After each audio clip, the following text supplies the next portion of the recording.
Good afternoon, ladies and gentlemen. When I was coming down with Carol this afternoon, we said if this was in the Scandinavian countries, we wouldn't have anybody in this hall because it's very nice weather outside. So, but we're hoping that more people will be coming, and we would like to maybe wait for a minute or two, and then we can start. So just 1 minute more, and then we'll start. After that, we'll just.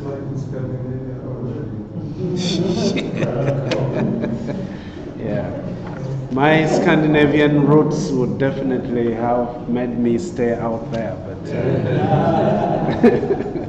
yeah. So 1 minute, then we'll be starting, and then.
Well, I think the rest of the people will catch us as we're going on. So I would like to welcome all of you to our STIAS public lecture, and to thank you very much for sacrificing the nice weather for our speaker today.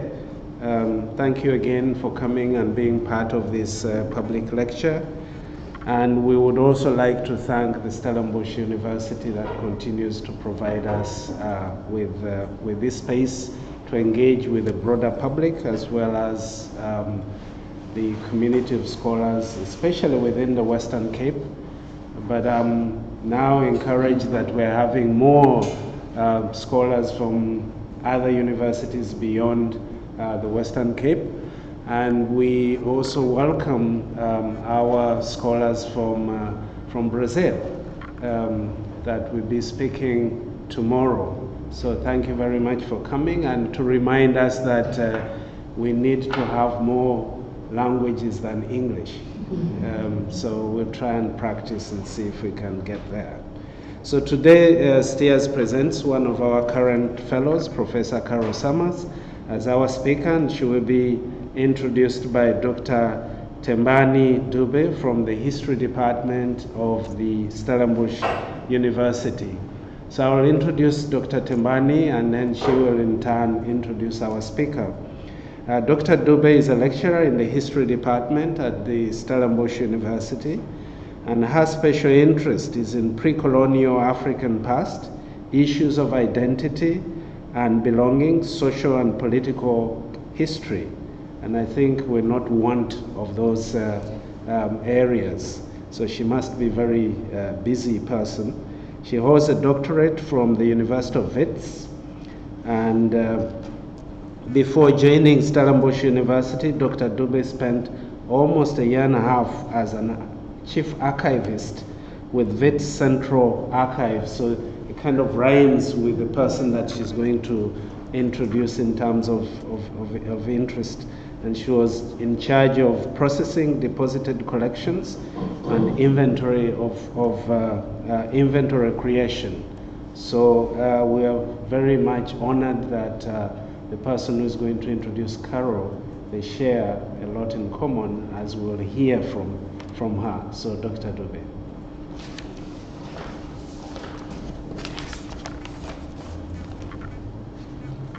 Professor.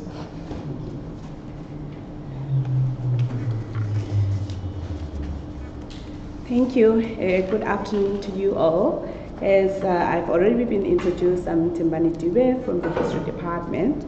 Today, I'm so happy to introduce Professor Carol Summers, who is a professor in History and Global Studies at the University of Richmond in Virginia, where she holds the Samuel Charles Mitchell and Jacob Bilkoff Chair in History. One indicator of the range and breadth of Professor Summers' knowledge and expertise is the fact that she is currently a fellow at the Stellenbosch Institute for Advanced Studies, well known as STIAS. Professor Summers has taught at University of Richmond since completing her education at the Johns Hopkins University and Swarthmore College. Summers teaches African history, but also draws on her multidisciplinary education to guide students through interdisciplinary comparative history seminars. These include Epidemics and Empires, which introduces the history and ethics of epidemiology and colonial power from the Columbian Exchange through HIV and AIDS epidemic, and Food and Power in Africa and Asia, which offers an analysis of how people have made power through food that begins with Confucius and extends to the 20th century's Green Revolution, non-governmental organizations, and global institutions. Some of us in this room might know Professor Summers as the author of the following two books, apparently on Zimbabwe, where I'm coming from. So her first book is From Civilization to Segregation, Social Ideals and Social Control in Southern Rhodesia, 1890 to 1934, which was published by Ohio University Press. The second book, Colonial Lessons, Africans' Education in Southern Rhodesia, 1918 to 1935, which was published by Heinemann in 2002. So Professor Summers has truly distinguished herself as an authority, as is evidenced by the publication of her work in highly recognized peer-reviewed international journals such as our prestigious Journal of African History, Journal of Southern African Studies, the International Journal of African Historical Studies, African Studies Review, amongst others. In her earlier scholarship, Summers examined manners, metaphors, and methods of activists in Uganda during the 1940s and 1950s in numerous articles.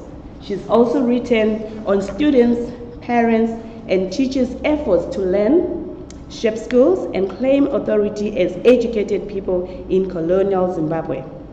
Prof. Summers has also written on the rhetoric and institutionalization of segregation in Southern Rhodesia, the history of schooling and education in Africa, and even at the start of her career, examined the politics and policy of maternal health in Uganda during early 20th century syphilis panic. She reads archives and studies activists, whether midwives, segregationists, teachers, students, or advocates, as she examines how they seek to provoke and institutionalize change in colonial worlds of diverse stakeholders with distinct moral, ethical, and political visions.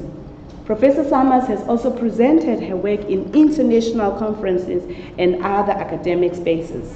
She is a recipient of major fellows, grants, and awards such as Enhanced Sabbatical Support, awarded by University of Richmond, the Distinguished Educator Award, also from University of Richmond.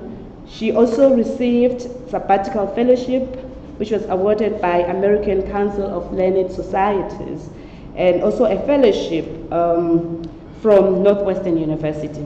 She's also currently the chairperson of the History Department since 2017 and serves in various committees within the university. She's also a member and sits in various committees in international academic associations such as African Studies Association. She reviews grants and manuscripts. She's currently working on a comparative history project exploring thrift and citizenship in the British world of the Second World War and its aftermath. So today's presentation, as you can see it up there, making your money fight, patriotic thrift in Britain, Canada, and Uganda during the Second World War. Let's give a warm welcome to Professor Carol Sam.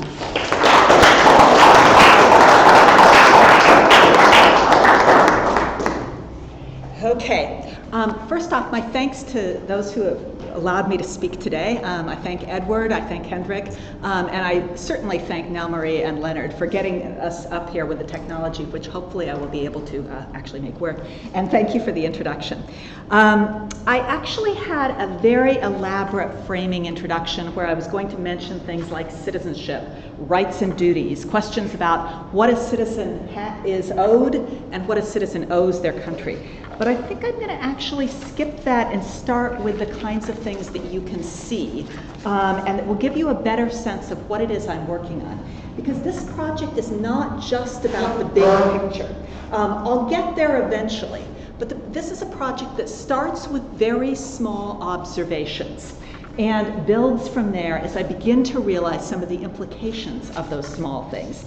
And I want to actually take you with me as I sort of introduce the kinds of things that I've been finding in the archives and begin to try to make sense of them in ways that what I can and what I can't make sense of. And perhaps you will have ideas that will add useful contributions to this particular interpretation. So first off, I'm starting with an image that's very tiny. This is a want ad in a scrapbook in Zimbabwe. And the scrapbook contains basically all the materials that were published as part of a savings drive in Uganda in the late Second World War. So starting in 1945, extending up to starting in 1943, extending up to 1945. The scrapbook has page after page of propaganda elements of different kinds. And this one is done in exactly the form of a want ad, which I recognize is an obsolete genre these days. But normally people are advertising for things like cars or bicycles or cotton pickers. This one, however, reads, since it's blurry and you can't read it, wanted to borrow as much money as you can spare, repayment guaranteed by the British Empire, annual interest 2.5%, life interest, security and freedom for you and yours. Apply at any bank for war bonds or at any post office. This was published in 1945. Okay, it's paired by another one that's also in the archives that basically says lost as the form of a lost ad. The opportunity to assist in the Battle of Europe. You lose this opportunity every time you spend money you could have saved and invested in East African War Loan or the Post Office Savings Bank. Okay, in and of themselves, these are not interesting statements. Want ads never are. In this particular context, though, I was surprised because Uganda is a very long way away from Europe and is not normally thought of as a major contributor to the Second World War. The notebook, however, kept extending onward. I was entranced, and I decided, as I was emerging into it from a program of looking at the Second World War through an African lens, that this required more research. What exactly was going on with these war loans? What exactly did they mean by trying to convince people that their lending money to the British Empire was going to give them security and freedom in the future? What exactly could a person earn by investing their money in the British Empire's ability to win the Second World War? It wasn't an automatic, after all. There were plenty of people in Britain who were listening to Nazi propaganda, who were hearing about British misrule, who were joining the Nazi club at Budo School, and who were doing other kinds of things that didn't really fit into the model of patriotic, loyal imperial subjects. So what I was seeing in this scrapbook was a hint that there was a much bigger story out there about loans, investment, citizenship, and what people were trying to get in the context of the Second World War. So I started doing more work. And I quickly decided this needed to be a comparative project. So what you're seeing today is going to be material not simply from one scrapbook in Uganda, but actually material that benefits from glimpses of some other archives as well. Because as soon as I started looking in British archives for the origins of this campaign, for the East African Savings Banks, the Post Office Awards, or any kind of war lending in the context of the Second World War, I discovered a gold mine. There was, in fact, a National Savings Committee in Great Britain during the Second World War that was downright shockingly active, okay? This is a committee that started work, or at least its predecessors did, in the late years of the First World War. And in a context where many Britons understood the First World War as having been a disaster, badly funded, poorly put together, causing massive indebtedness that lasted to the end of the war and may have contributed to the Great Depression. The one positive sort of thing that was seen as part of the administration of the war had been the foundation of a National Savings Committee in 1916 or 1917, dates are a little bit murky, that collected money, sold savings bonds, and turned 17 million Britons into investors in the First World War, okay? That's a really high number. And I'm not going to mention many numbers today, but that was seen as really remarkable considering how few Britons even had bank accounts at the time. The formal sector of banking was not something that everybody in Britain participated in, and indeed wages were still relatively low at the time. Discretionary income not at all high. But the National Savings Committee had basically put forward at the end of that war the idea that you could be a citizen investing in the war, winning dividends, and transforming your life. Okay. Then the war ended, everybody got the flu, and life changed. In the years after the First World War, there was not much savings activity or much savings propaganda in Britain. However, in 1939, as soon as war was declared, during the height of the phony war, the National Savings Committee kicked itself back into high gear. In previous years, Publicity had basically consisted of savings chairs riding into town on white horses and saying, you as a school child are able to save for your future. It was really not very compelling. Or they'd have little stories of raccoons and how they save for the winter. That propaganda vanished immediately. And instead, an entirely new and massive propaganda machine kicked into motion to motivate people to save and also to organize them to do it and to do it effectively. And that's what I want to show you some images from. When people were talking about this campaign in Britain, the most famous campaign on this, the most famous cartoon of this, was actually the first that I'm showing you here. The idea that the money being loaded into your mailbox here was a weapon that was going to win the war for Great Britain. And if you think about it, this is an interesting image for war. It doesn't have any guns in it, okay? Everything is actually about the power of your pounds to deliver an impact on those people who are going to be the targets of it. In order to motivate people for it, it's first important that they understand the stakes of all of this. And the propaganda was extremely blunt, okay? A cartoon could mock the idea that citizens can fund a war. But from the very beginning of the war, this is the kind of image that was the baseline that everybody was seeing in newspapers, in posters, and in other kinds of contexts. And you can read this for yourself here, but I think most of the impact is actually indicated in the very first part of this. The idea of let your money fight instead of him, the small child who's been evacuated from London amid the bombs and who is actually otherwise going to be growing up to be a soldier, potentially in a forever war that will just keep going on destructively and in ways that will make the future much less than free. You'll notice the slogan at the bottom of this poster is "Lend to defend the right to be free." Okay, so the stakes could not be higher in the British publicity campaign. And one of the things that immediately became apparent as people started moving into this and moving through this was that this was not something that was simply associated with elites. Okay, instead, this was a campaign that from the beginning was aimed at everyone in Britain. Okay? And this was true for a very specific reason. John Maynard Keynes, one of the most preeminent economists of the time, had basically calculated that there were three ways to fund a major war, okay? One way was basically to tax the daylights out of people, get the money through taxes. The other way was to do it through borrowing, and the third way was through inflation, okay? He wrote in his pamphlet, How to Pay for the War, there are really no other options. His argument was, you can't get enough money by voluntary savings. You've got to tax people like crazy and do economic controls. At the time, though, there was actually opposition to this from the leader of the National Savings Committee, who basically said, look, the government clearly needs the money, but if we can get the money through savings, we can avoid having the taxation. And if we can get the money through savings, we will have transformed the citizenry from consumers, people who buy stuff and take industrial potential and raw materials away from the war effort, into savers, into investors, people with a stake in the war and people with a stake in victory. And that will allow us to be more effective fighters. So we see propaganda like this, which is actually not a centralized propaganda. This is from Hope's War Savings Group, so in other words, a local communities organization. What we see is an effort to basically encourage people to own the idea of savings and do it down to the level where all they could afford were a few pennies a week.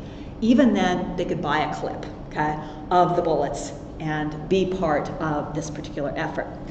Now, this is all resting on a limited knowledge of how working class people budgeted their money. But the people doing the planning had one major advantage. By 1939, Britain had established what was known as a mass observation program that went out and asked ordinary people questions like, what are you spending for Christmas this year? How are you planning on investing your money this week? What are you planning on eating for dinner? What do you think of the local cinema? All of these kinds of very grassroots questions. And one of the first publications of the Mass Observation Organization was a whole piece on how working class Britons budget, okay? And basically the verdict that they had was that working class Britons didn't have a lot of spare money, okay? But they did budget in a bucket system where basically the husband would hand over his paycheck to his wife and she would then give him back pocket money that he could use for whatever he wanted. And she would basically keep house with the rest of the money from him and from any other household earners.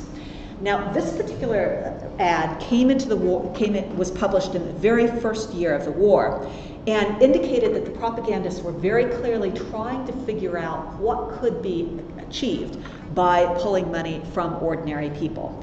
This is not about elites who are paying taxes. This is about targeting what part of the budget, the luxuries, in other words, could be used for war savings and then for actual, for the war effort. And this would diminish the demand for tobacco and alcohol and other kinds of things that men paid their money on, and it would give families money to actually invest in the war bonds for the future. And the people that were considered absolutely key to this effort were women. Okay? Women who were very much the key budgeters and money allocators of the family. So the propaganda from the very beginning of this was heavily toward women, but it was also highly inclusive, okay?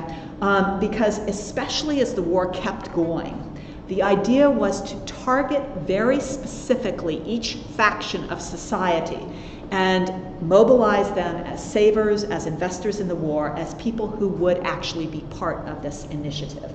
And I think what's interesting about this particular series of ads, and I'll show you a couple more in a minute, is what it does in terms of breaking down some of the stereotypes about whose initiatives matter in this particular campaign to win the war for Britain.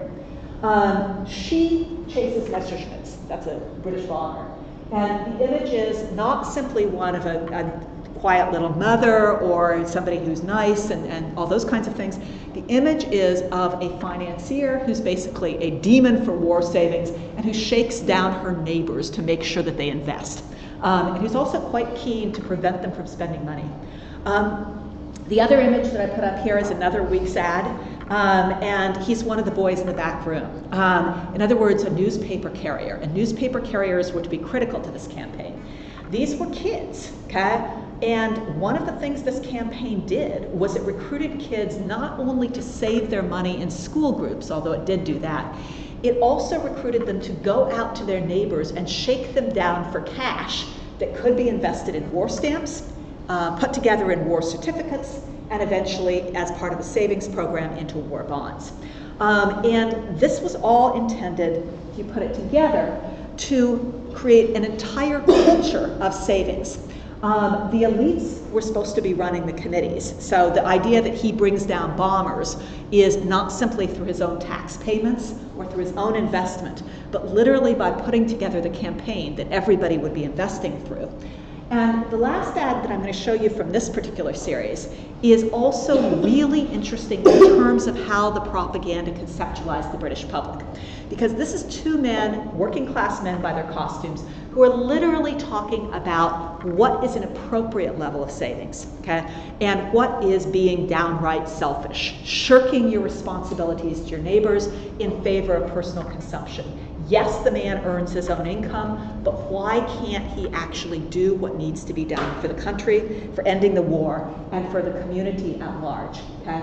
So these are really interesting efforts to pull people together around the idea of war savings and get them contributing instead of simply being taxed. See this as an investment, not simply as something that's being done by the elites to them.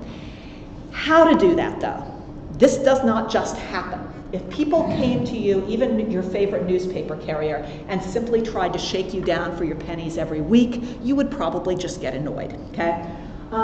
Behind this, we begin to see in the documents about how to run this campaign, a very elaborate system of organization. Early in the war, and this did not happen in the First World War, this was new, one of the things that was an innovation was the idea of a street committee, okay?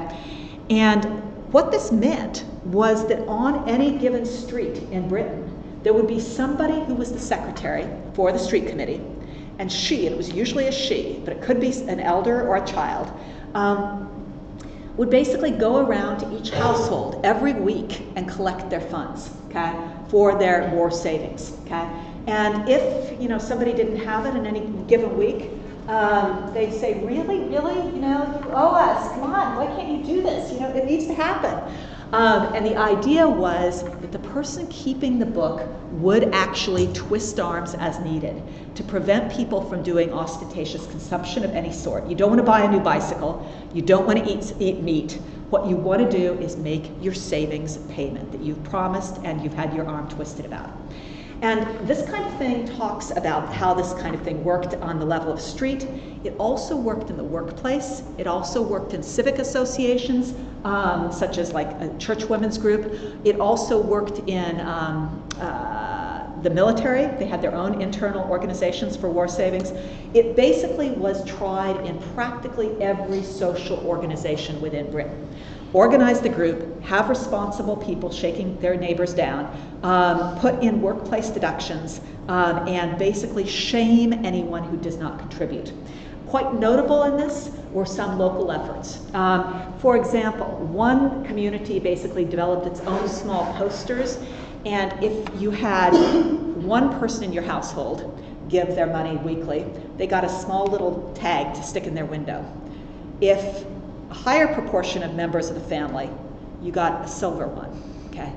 Only when every single member of the family, adult, senior, worker, child, whatever, had their own savings account and made their own book, did you get a gold star, okay? A gold certificate for your window that everybody who walked by your window would see, okay?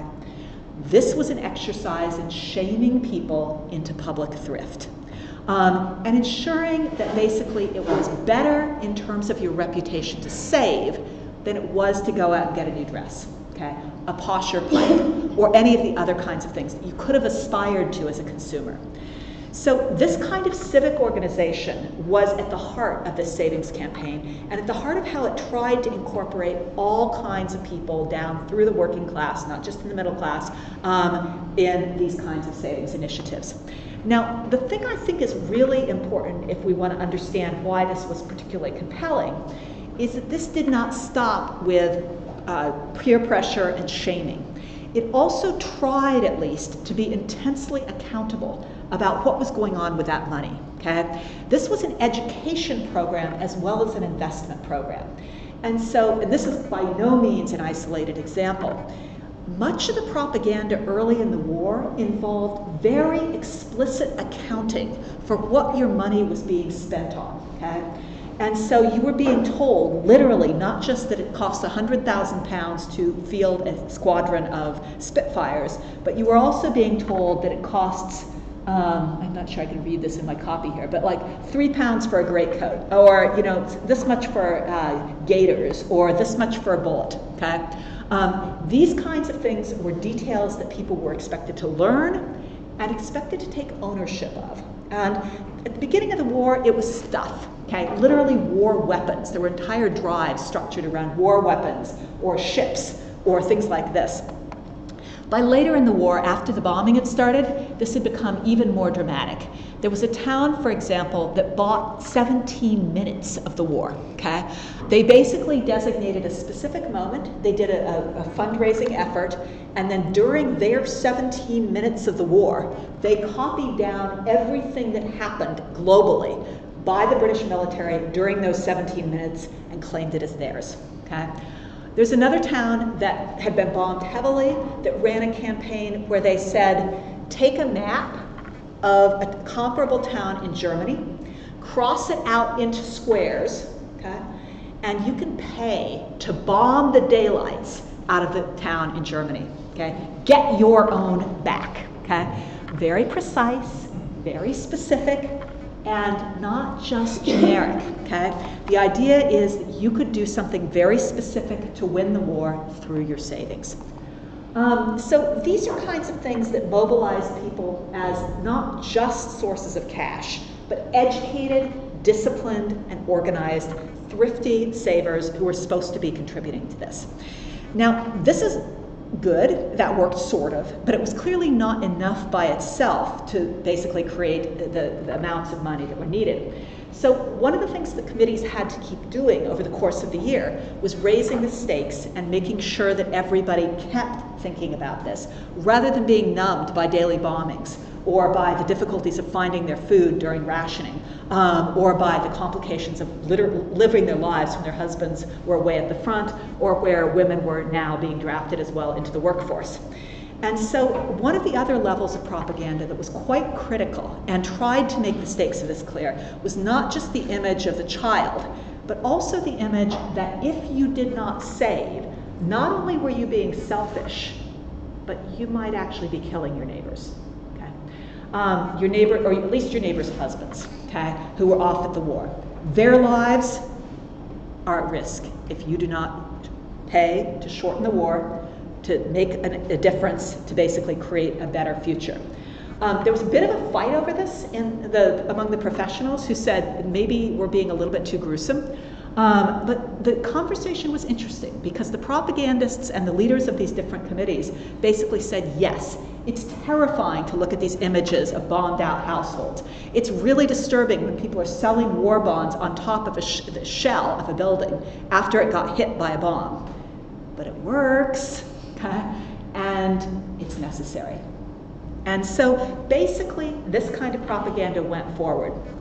And over and over and over again, people were getting the image in cartoons, in ads, in all of these kinds of things, that it was their money that was making the war work. Okay? So this was both an opportunity to get your own back, to act out your aggression, to avoid simply being a passive spectacle in the total warfare of the Second World War. The image was, you can be in the firing line too, which I can't imagine is a positive thing, but hit back with your savings. Hit hard. Okay? Don't just do the motions. Do it real. Make it happen. Be substantial. And the language is pretty abrupt. Okay? Smash back. Make him take it. Okay? These are people who are being bombed regularly, who are working hard, and who are dealing with serious deprivation. The images were very clear. When you look at the back of this is a bombed out building. The idea is it must happen. And it's also very clear that this is not a difficult thing to do, okay? Anybody can save regularly week for week, even if it's just pennies, okay? This can happen. This can give you a way to cope with a disturbed world. It's also interesting that by the end of the war, as fears stopped being quite so much about raising basic funds and suppressing spending, and started to be more about, okay, so what happens next? The propaganda also started to shift. It started to emphasize things like what was going to happen to all that money and all that savings after the war. And one of the things that happened was people were increasingly told that they were responsible for their money, okay? So if you don't save it properly, you can expect it to be stolen, okay? Thus, it's like if you save it properly, your money walks out the door and then it comes back in. But if you don't save it properly, if you simply try to spend it or hide it or hoard it or keep it to yourself, you get the robber of inflation walking through your door, and you are responsible for that. The other thing you can be responsible for, though, is your child. Okay? Remember I said this was a very inclusive campaign? This is one of the main publications for people organizing, and they're putting not only a baby on the cover, the one that's not supposed to be a soldier in the future, but they're giving that baby a national savings certificate, okay? And they're encouraging you to buy that for every member of your family from the time of birth, give them as wedding gifts, provide them for Christmas presents. This is how you are supposed to be winning the war. And finally, by the end of the war, the rhetoric was that this could be turned from smash back and make him take it into a rhetoric of building a new kind of domestic future. I'm particularly fond of this Happy Hedgehogs brochure, and I want to read you what Edwin Pigg discovers about it, because it's not very long and it's actually kind of interesting. Edwin Wigg is the very good pig who is featured in this particular story, and at the end of the war, on the last page of this basically 6-page pamphlet, Edwin Wigg was a very good pig, and he helped to win the war by his savings. Edwin Wigg was talked about as a civics lesson, and his statement at the end of this is, he's been told it's your money or your life, but with his investment, he was able to look at pictures of the war and assert, some of these soldiers are mine, and some of these airplanes, big and fine, belong to me and you. Okay? My savings, my life, my planes, my victory, mine. Okay. I'm responsible, I did it. Okay. Edwin Wade was a cartoon, okay? But he was not alone. By the end of the war, the educational component of this was coming out much more dramatically in posters that basically said, if you want post-war prosperity, you must save. Okay? Don't go out there and buy immediately. Learn thrift, defer everything, but you will get it through these kinds of steps. Another one that I'm particularly fond of says, for serious-minded people, okay? And basically says, if you read this pamphlet, you will learn how to have a good future. So the books that people were using were all very diverse. They included ones in Welsh. They included ones in Polish and other languages. They were targeted for specific holidays. They were targeted for birthdays. They did all kinds of different things. They published new editions all the time. The idea was to transform people's consumer spending into savings investments, okay? By making it posh, cute, cool, and different. Every single time you go to the post office, you can buy different kinds of things. Now, despite all this domesticity, there was still a quite blunt statement that you're doing this to win, okay? And there was an emphasis on doing this not just to win here, but to win in Japan. And there was also real concern by the end, because it was clear that after victory happened in Germany, it was hard to keep people saving at the level that they needed to keep saving before consumerism destroyed the British war machine. So the next sort of, and the final stage that I'll talk about in Britain was the squander bug, okay? Because if you aren't careful, all of those things you have done in becoming a citizen of Britain and saving can be taken away through the shopping disease and basically turned into something totally different. The squander bug with his chums. And incidentally, there's a film on the squander bug that I'm still trying to get a hold of.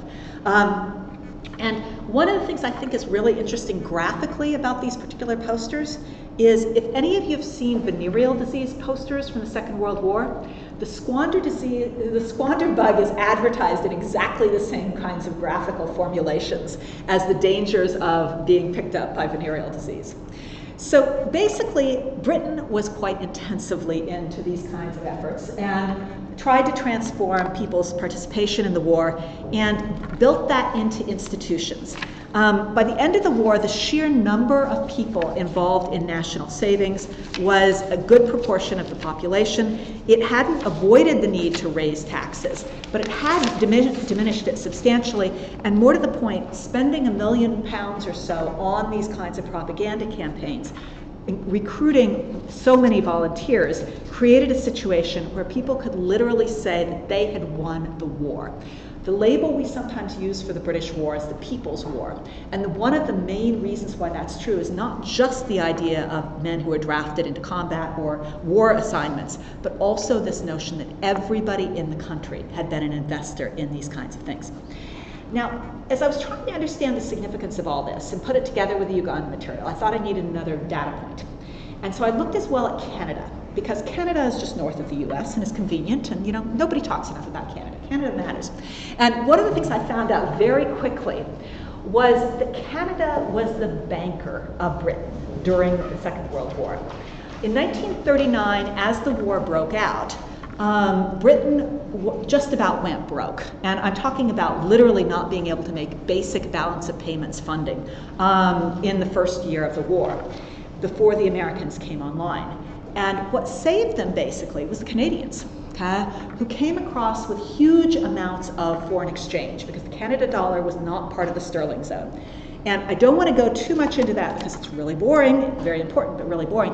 But what I do want to get is what backed that up, because the Canadians too decided that they needed to launch their own war savings drive to both facilitate the transformation of the Canadian economy into a savings economy and to allow them to pay for what were truly huge financial commitments to Britain and to winning the war. And so the graphics were sometimes a bit confused, but the idea was that Canada was absolutely basic to this. Canada's message was also, from the very beginning, also one of inclusion. Every employer, every employee, and every dollar had to be assessed for whether it was going to be a saver or a shirker or a worker. And the money itself that was being put into play was very much personalized in these kinds of things. The war savings stamps were less dramatic, but the ads were equally vivid in terms of talking about what you could do with your money. And they also used much more of a public-private partnership. Many of the advertising dollars and initiatives were also done by corporations and businesses at all levels, from the very local to General Motors and the big companies. However, Canada is big, and not every place in Canada had a lot of places to hang posters. So Canada also relied very heavily on radio and the Central Broadcasting Company to allow it to reach people and recruit them for these kinds of things. Spots, like the one you see here on the left, were read regularly in the Canadian Broadcasting Company. Some of them were original, like this one. Some of them were basically borrowing from British campaigns, where they did things like repurpose Kipling's poem If into a really jingoistic presentation of how basically saving money declared that you had character. Okay? You didn't get to be a man, but you did get to see that you were winning the war. Okay? They also used savings groups, although at a much lower level and much more heavily school-based than the British intensive mobilization along these lines. And they also had the occasional very vivid bit of propaganda. The idea was ultimately to make this into a community of people who were saving through amassed individual decision-making. And the family was also invoked in all of these kinds of things, with the vision of every single member of that family choosing to save. Now, to give you a sense of what this sounded like on the radio, I want to give you a very short excerpt from a radio play that I think is one of the most compelling things that I ran across in the Canadian archives. It involves a child that's eventually called Tommy talking to an interviewer. And the interviewer is basically saying, Tommy, you should save your money. And Tommy is saying, but that's no fun. I don't want to do that because if I do that, I can't have candy or other kinds of things. And I'm being forced to do things. And he's told, if you don't buy stamps and certificates, son, and if we don't win this war, nothing in Canada will be the same. Okay? There's some back and forth in this. He gets told very specific consequences and comparisons.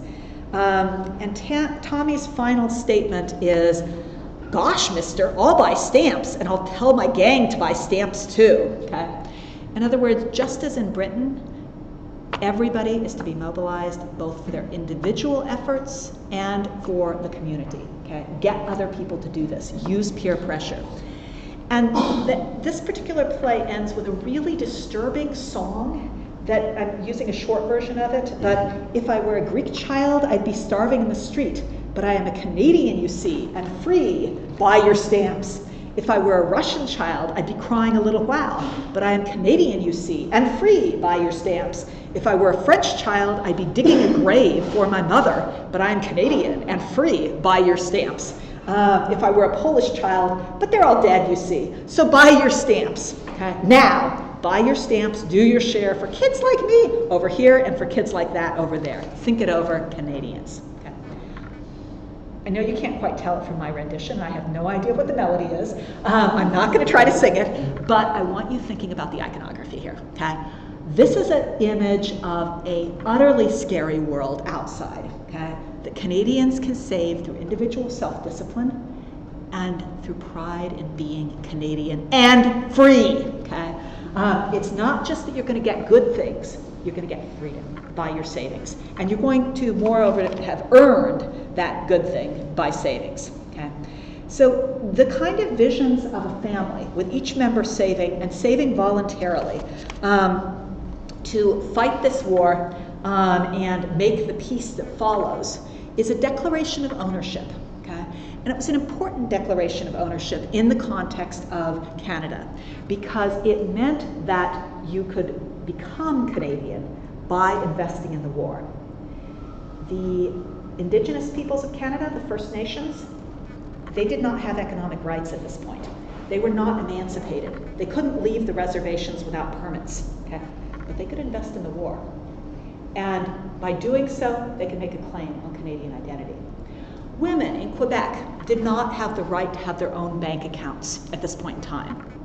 They changed the law so women could not only have their own bank accounts, but could also administer the war savings of their children, okay, if they had custody in a context of family crisis.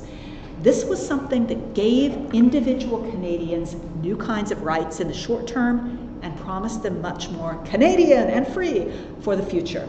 And the men who were sitting around the table in this political cartoon, those post-war plans that they're making with the Canadian budget, were very much seen as being the product of Canadians' savings, disciplined efforts to basically create a new world. So let's go back to Uganda for a few minutes, and I promise I won't do this too long. Ugandan propaganda took longer to get off the ground. In the first few years of the war, Ugandans actually did get heavily involved in paying for the war, but they did it through gifts, okay?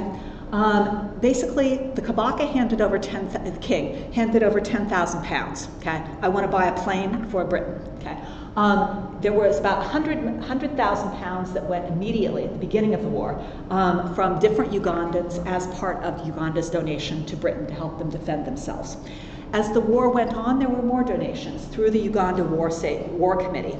And they funded some really odd things, okay? They bought a boat for Britain, okay? Uganda is landlocked, okay? This is not even conceptually a sensible thing to do. They also did things like pay for dental work for evacuees, okay? Sponsor elders in Britain into better old folks' homes, and help with the founding of a YMCA canteen for people on night watch when they're watching for bombers, okay? These were not the kind of thing we normally think of when we think of what Ugandans are buying in the war, but apparently that was what's going on. About 1943, though, one of the things that happened was the British government decided that it was going to do this more systematically. So Britain decided to take money from its colonies much more systematically in large amounts, not just whatever was being donated. So whatever was considered to be the surplus balance in colony accounts was taken by the British exchequer to fight the war with. In Uganda's case, this was about £1 million, okay? In any kind of commodity account, they also decided they could take the surplus money, okay? So the cotton account in Uganda that included, by the end of the war, about £1 million was also grabbed by the British in interest-free loans, okay? There was also savings from each and every native government in Uganda. Anybody that had surplus balances, and honestly, during the war, it was hard to spend money. You didn't have things to spend it on. That money was grabbed by the British for investment in Britain and in the war. And this was done fairly publicly and explicitly acknowledged.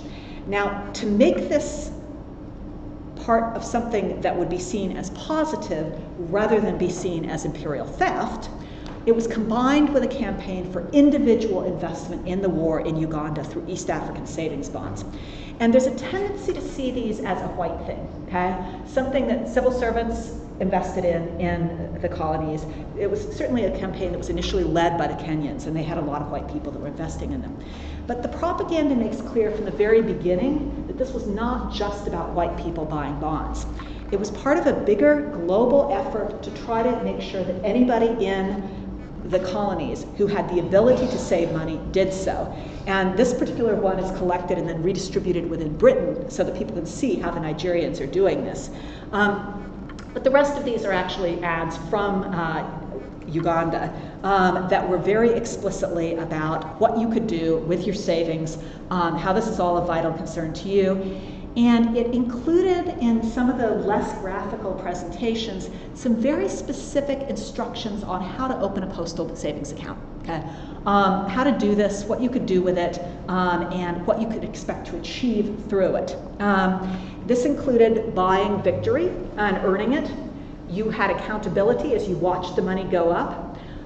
You were basically told what had been won and what hadn't been. And every month, every initiative, you got the sense of what was not worthwhile in terms of the spending and the idea of what you could win by erasing Hitler, literally erasing Hitler in the posters, and instead saving your money for a grand new future.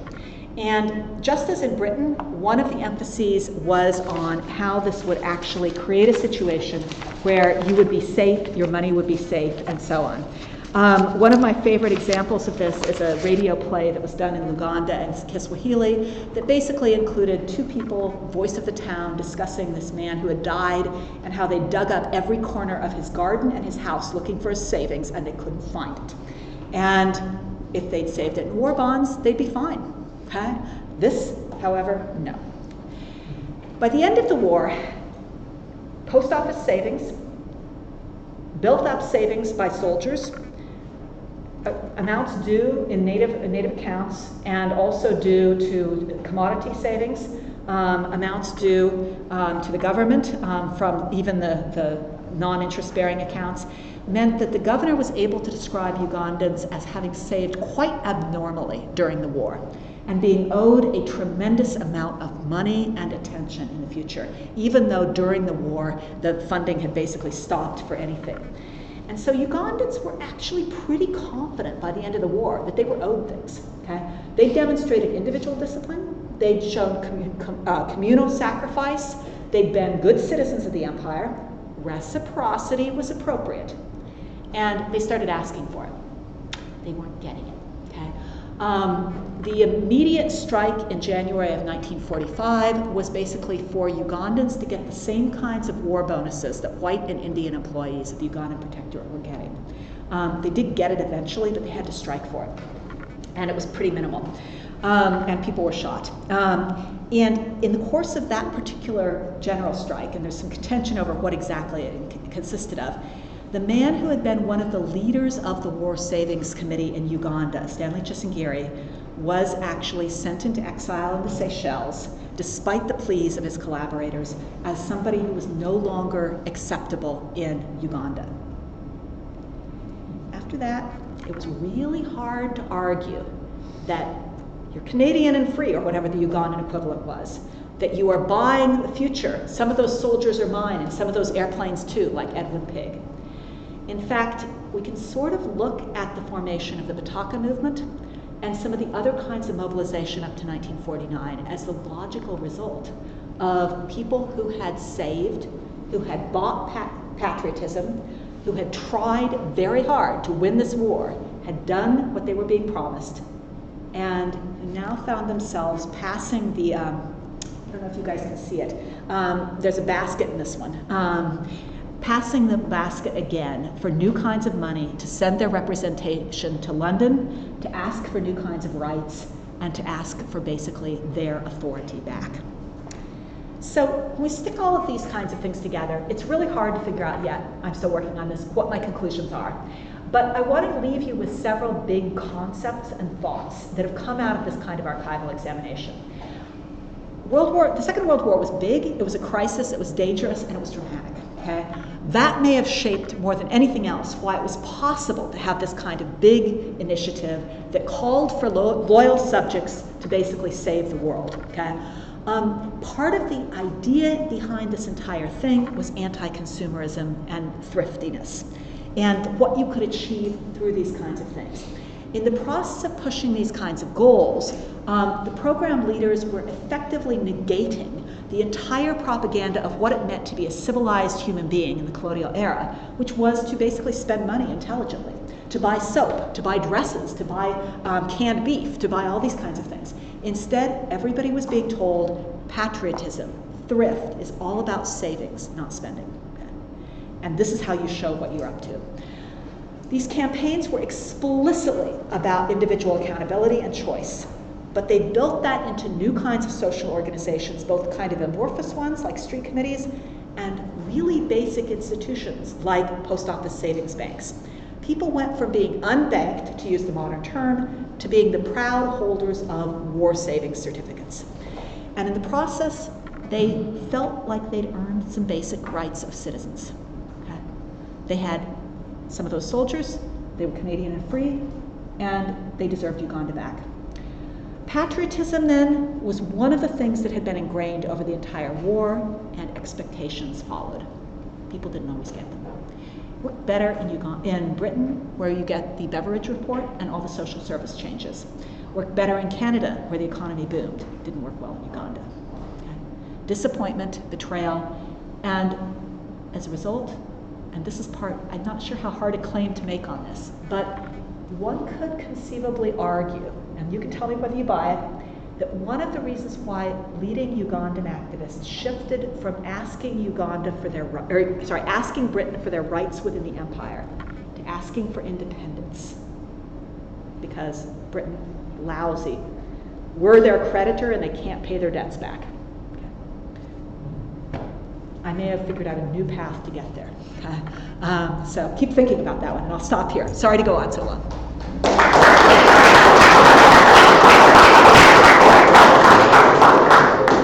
Thank you, Carol, for the marvelous presentation and the work that you presented.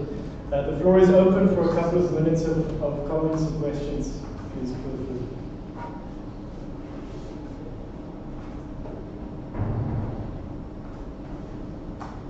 You can also ask me about things that made no sense. There are two things which I'd like to ask, which are contextual, which seem might put what you're saying in a larger context. From your slides, it looked like the typical interest rate was 3%. So the first question is, how does that compare to other forms of investment at the time? That's the one question. The other question was there a similar savings drive in Germany during World War II? So those are two questions. I don't know enough about Germany to do a definitive response, but I will say that the British press at the beginning of the war said Germany was fighting the war on the basis of pre-war savings and taxation. So there was no actual exact comparison to this happening within Germany, according to the British newspapers. Okay, I haven't read the German sources. On the other side, one of the things I found fascinating about this was the interest rate debate, because in World War I, the interest rates were much higher. And that was considered to be a sign of state failure, and happening because the state waited until it was desperate before starting to borrow money. And so in this particular war, there were constant debates within the Treasury and within the sub-issuing organizations about what kind of interest rate was appropriate. And so you have a lot of 2%, 2.5%, 2 3/4. And one of the things that the organizers are the proudest of in the Treasury in Canada and in Britain was how low they managed to keep the interest rates. So that was clearly a part of it. And they understood that this was a really low interest rate. In the Ugandan context, I gotta say, I think this is highway robbery. Okay? And here I'm not even talking about the interest-free loans from the cotton reserves. Basically, the inflation rate during this time period is probably above 10% a year. So what you're doing is you're basically encouraging people to fight inflation by saving money in a way that will literally lose them money regularly. Hard to quantify for me, but it's clearly a much lower rate than it would be if you did not have the patriotism and war fighting motive here as well. And yeah. John. Actually, I think that most of this war settlements happened according to West Africa, British possessions, so it happened everywhere. But the question I'd like to ask is then currently, or then, any repatriation of the surplus? Say the last part again? Any repatriation of the surplus forms through the investors of these cities. I didn't hear that last part. Is there any repatriation? Oh, repatriation. Okay, that I think is really interesting because I can't track the money. Okay, so what I'm going to tell you is a little bit tentative. But I looked at the Treasury files from Britain about what happened with capital balances. I got to say, this is not my thing. But the capital balances between Uganda and Great Britain in the aftermath of the war. And basically what the top line material said is that the capital flows continued to go from Uganda to Great Britain all the way through the 1950s. So far from a situation where the Colonial Development and Welfare Act gave new funds to Uganda, the money was actually going in the other direction, okay? In terms of capital. Now that the big variable here is the biggest single line item in the colonial budgets tended to be white people's salaries. Okay? So that may affect which direction it goes depending on how you put that in the accounts. If you put that in the accounts as money that's going to Britain, you're probably going to have net capital flows to Britain. If you put that in accounts as money that's being paid to Ugandans because they're resident in Uganda for now, you may be able to make that a positive flow toward Uganda. But the image that Ugandans had of the war was they were the creditors, not the debtors, the creditors of the British Empire. And thus they had expectations. And that is actually pretty well supported in the documents that I've seen. John, and then Tim. Okay, so thanks. So it looks very interesting. I'm just wondering whether there were counter-propaganda or opposition, and if there were, in what forms did they take? In the three scenarios that you explained. Yeah, I actually think that there was a lot of use of Uganda, and I know less about non-Uganda systems, so I'm going to talk here specifically about Buganda. But I think there was a lot of use of Uganda expectations in this money drive, because one of the things that a lot of historians, Holly Hansen and I, have talked about a lot, is ideas of reciprocal obligation. Okay, if you give somebody something, you expect something back. Okay, and if you're a creditor, you expect loyalty. Okay, you expect to be delivered. And those early gifts, when the Kabaka hands over 10,000 pounds, or the kingdom buys a boat, okay, or they just give the money from the treasuries. My understanding is basically that they were expecting to be recognized, not just by having a little, sort of shield in a display case in the bombers, but actually getting something for it. And that didn't quite work out the way they expected. Okay? And so I think that kind of use of expectations was a real serious failure of communication between the people who thought they were buying the right to self-determination. And this actually comes up again in the 1950s when people say, we paid for you during the war, we helped out your king, and your queen is not returning our king to us. Okay? She owes us. Okay? We want our king back. And so this actually becomes one of the things people talk about in early political mobilizations in the 50s. Very interesting presentation. I'm interested in finding out about especially about the natives in Uganda, if ever they were kind of also encouraged to make contribution towards the war effort. And given the fact that this is a period when there was a growing resentment towards colonial rule, in what ways were they kind of enticed to also contribute towards the war effort? Yeah, actually this is tricky because this is one of those places where Uganda is really different from Southern Africa. As I showed with the one slide of Uganda and the radio play, much of this publicity was actually aimed at indigenous Ugandans. Okay? This was not just about white people. Okay? And Uganda did not have a settler class the way even Kenya did. So in raising this money, this was an effort to get black Ugandans to actually give the money to the British Empire, and it succeeded. The publicity is about how to give a bank your money, how to expect it to work, how to establish formal sector banking, how to make sure everybody who wants to can be a part of this. Some of this stuff is propaganda, so it's probably not wise to put too much of an emphasis on it. But the the leper colony had all kinds of games and things like that and raised money, and they gave their money, and then this was presented as Ugandans of all stripes helping the British Empire as loyal Brits. And it was true, in a way, I mean, not exactly, but kind of, and within a context of what people thought they could achieve through these kinds of roles. So yes, and if you didn't know how to do banking as a Ugandan, you had a set of step-by-step instructions in Luganda that were printed. You had a call to giving from the king, the Kabaka of Uganda, that explained to you why you had to do this to save the kingdom of Uganda. You had all these chiefs that were being explicitly proselytized to do this, okay? And many of the indigenous members of the bureaucracy were making very ostentatious personal gifts as a way of showing their status and their significance to Britain. They wanted to be the patrons of the British Empire, and they thought they were doing it, frankly. The Chabazinga says, like, take 10% of my income. You got it right there. And now, there are things I expect. I expect Busoga to be recognized as regent. Didn't get it, but hey. So you get really interesting kinds of initiatives that way. And they got really lazy by the end of the war and plagiarized a lot of British propaganda. So it's easy to dismiss them as targeting Brits. But there were very few Brits in Uganda by the end of the war. And much of this stuff was being read by elite Ugandans, some of whom had been to university in Britain. Okay, they had a lot more of those there than they might have in Zimbabwe.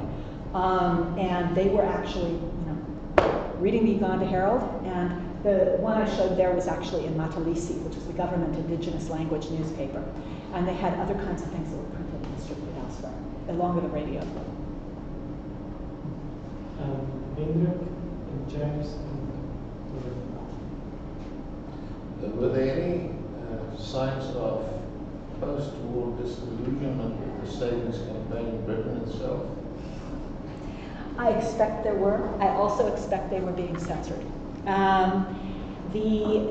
One of the things I found really interesting was how quickly the financial censorship went into effect in 1939. During the Phony War, when they were beginning to mobilize the financial system of Great Britain to pay for all the new war conversions of the industry, the censorship apparatus was not just about talking about things, loose lips, sig ships kinds of things. From the very beginning, it was about don't advertise alternative financial things, don't make critical comments about this in public, and we're going to censor the ads. So I just don't know. I haven't seen it, but I don't know.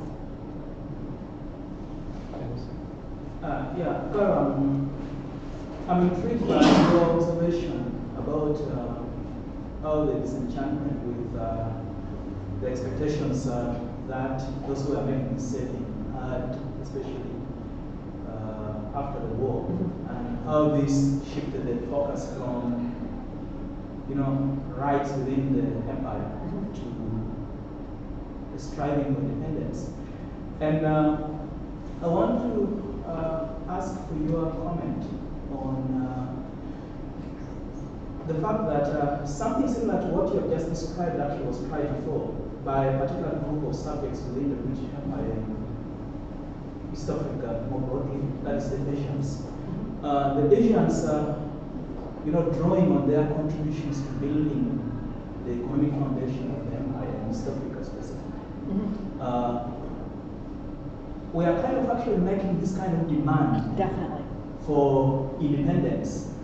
So they wanted independence within the empire as a recognition of their contribution to the purchase that they made within the empire. So I wonder whether this can inform our thinking of the rights of subjects within the empire, or as something you could think of as a strategic negotiation of post-independent citizenship. Was there some kind of anticipation, whether at collective or individual level, of the kind of standing that those who are making this kind of contributions ought to gain, in the post-independence, in the anticipated independent, post-independent Uganda? It was very clear. I didn't mention this because I was trying to keep it somewhere near my time constraints, but the Asian community in Uganda were really conspicuous donors. And Asian communities in Canada were really conspicuous donors. The Canada case is particularly interesting because nobody asked the Chinese, and they show up at the headquarters with filled out slips from all these different Chinese investors. In Uganda, the Publicity included a lot of material in Gujarati, and that was explicitly targeting the Indians. And even before the bond issues sort of started coming out, the Aga Khan was very prominent. He visited Uganda, did a lot of fundraising in Uganda, and didn't just talk to Ismailis, he also talked to all Muslims, and made a big claim about how we are going to actually show our loyalty to Britain. This is the time to do it. We are going to be the critical supporters of the British Empire who will make a difference and win this war. And I think the Aga Khan actually got some kind of knighthood for this later on. I haven't actually tracked him down again yet. But he became one of these key loyalist figures in the aftermath of the war, but partly because of his role as an effective fundraiser for the military effort. I think he was less about savings because of, hey, the Muslim thing, with interest, but I do think he was very prominent in the gift category. And apart from that, the idea of banks, most of the banks that were in Uganda at the time were actually Indian. Okay? So the Post Office Savings Bank wasn't, but a lot of the clerks were. So you would end up with a situation where all of this was very closely tied to the whole Indian community. And they were, honestly, some of these ads that are in English, the largest single group of people reading those might well be Indian. Yeah. Not sure that exactly answers it, but I certainly think they tried. So I basically am agreeing with you on this in a wordy sort of way. Okay, we'll have a final comment from Doug. Thank you so much for this, Carol. This is really interesting. I wanted to ask you to elaborate a little bit on the messaging in the Ugandan propaganda. To what extent did the British bother, when they bothered, to tweak the rhetoric around the preservation of freedom, for instance? And then to what extent, when they didn't bother to do it, do you think that maybe actually set up some of the disappointment on the part maybe of Ugandans who thought that they were buying something that the British were not, in fact, selling, as it turns out, if you understand my question? Yeah, I do think that, and the last part of that. I think a lot of Ugandans thought that they were buying something that the British may not have actually really wanted to sell to them. It might have been okay to sell freedom to ordinary Brits, but not necessarily to people in the hinterlands of Uganda. I would say, I think the Ugandan propaganda, initially I was bowled over by it because I'm like, it's here. I mean, it's addressing this context. The more I thought about it, the more I thought this is actually not particularly great graphics, and sometimes the messages are really problematic, and there's a lot of plagiarism, particularly in the later ones. And some of the later ones are just stupid. I mean, they're not just plagiarism, but they're plagiarizing in culturally ridiculous ways. And so when I'm actually currently working on a chapter where I'm talking about this, and I'm looking at a couple of the ads in the last Salute the Soldier campaign of 1944, around their second bond issue. And they're plagiarizing these things from Britain that are basically talking about so-and-so going off to war, and the corporal's from Perth, and the sergeant is from wherever, and they're going to Burma, which is where the Ugandan soldiers were going. But all the image of a family that's being given is one of a British family. There's only one wife, you've got this vision of the children, you've got the photograph, and you've got the British situation, and it's just not, it makes no sense. And then why would you have Ugandans being asked to support these British families who are sending their men off? And initially I was like, why even try for something like that? And then it dawned on me that one of the things that they were doing by that point, Ugandans have already invested a lot in this war by late 1945. In a sense, those ads are utterly culturally inappropriate, and they're about white people, okay? But they're also about the idea that as a Ugandan, one of those soldiers is mine, and one of those planes too. I'm paying for that white guy to go to Burma. He may not like it, but I'm paying for it. And so it's still even culturally inappropriate and weird and exotic and really bad doggerel. I could feel my mind melting as I read it. It is actually still doing the job of saying we are creditors of the empire. We are paying for that working class Brit to go there, and we therefore should be seen as the investors who are owed something back, at least I think. So, still thinking, we can talk more about that later. Thank you so much, Carol. Thank you. So, if you have any comments for me or suggestions, by all means, send them. As I say, this is early days.